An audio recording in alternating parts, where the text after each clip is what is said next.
حزقیل 17 باب۔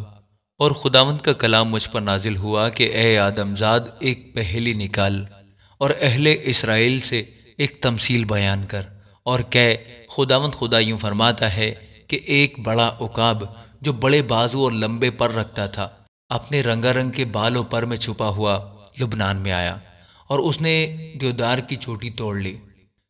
وہ سب سے اونچی ڈالی توڑ کر سوداگری کے ملک میں لے گیا اور سوداگروں کے شہر میں اسے لگایا، اور وہ اس سرزمین میں سے بیج لے گیا اور اسے زرخیز زمین میں بویا۔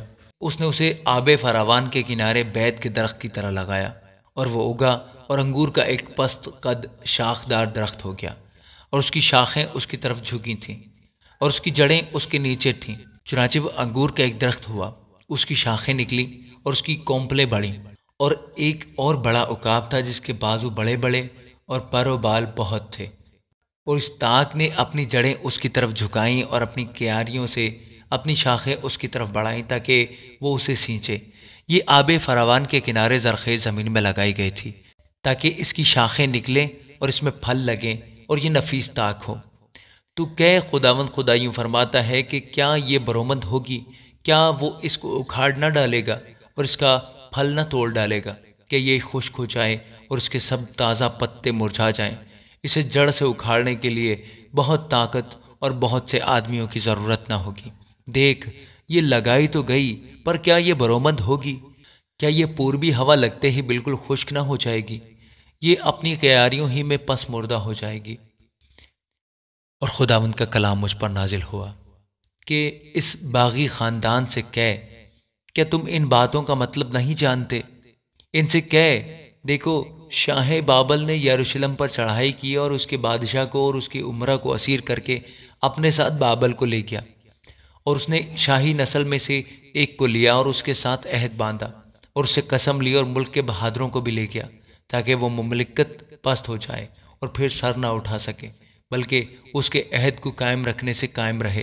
لیکن اس نے بہت سے آدمی اور گھوڑے لینے کے لیے مصر میں ایلچی بھیج کر اس سے سرکشی کی۔ کیا وہ کامیاب ہوگا؟ کیا ایسے کام کرنے والا بچ سکتا ہے؟ کیا وہ عہد شکنی کر کے بھی بچ جائے گا؟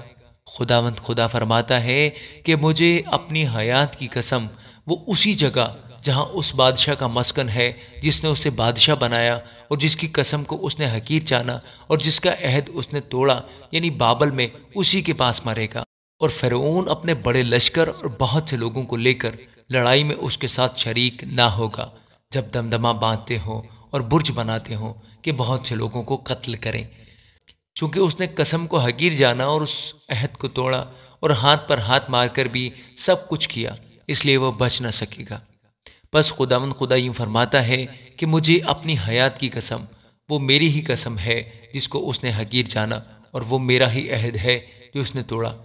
میں ضرور یہ اس کے سر پر لاؤں گا اور میں اپنا جال اس پر پھیلاؤں گا، اور وہ میرے پھندے میں پکڑا جائے گا، اور میں اسے بابل کو لے آؤں گا، اور جو میرا گناہ اس نے کیا ہے اس کی بابت میں وہاں اس پر حجت کروں گا، اور اس کے لشکر کے سب فراری تلوار سے قتل ہوں گے، اور جو بچ رہیں گے وہ چاروں طرف پراگندہ ہو جائیں گے، اور تم جانو گے کہ میں خداوند نے یہ فرمایا ہے۔ خداوند خدا فرماتا ہے، میں بھی دیودار کی بلند چوٹی لوں گا اور اسے لگاؤں گا، پھر اس کی نرم شاخوں میں سے ایک کونپل کاٹ لوں گا اور اسے ایک اونچے اور بلند پہاڑ پر لگاؤں گا۔ میں اسے اسرائیل کے اونچے پہاڑ پر لگاؤں گا، اور وہ شاخیں نکالے گا اور پھل لائے گا اور عالیشان دیودار ہوگا، اور ہر قسم کے پرندے اس کے نیچے بسیں گے۔ وہ اس کی ڈالیوں کے سایہ میں بسیرا کریں گے، اور میدان کے سب درخت جانیں گے کہ میں خداوند نے بڑے درخت کو پست کیا اور چھوٹے درخت کو بلند کیا، ہرے درخت کو سکھا دیا اور سوکھے درخت کو ہرا کیا۔ میں خداوند نے فرمایا اور کر دکھایا۔ آمین۔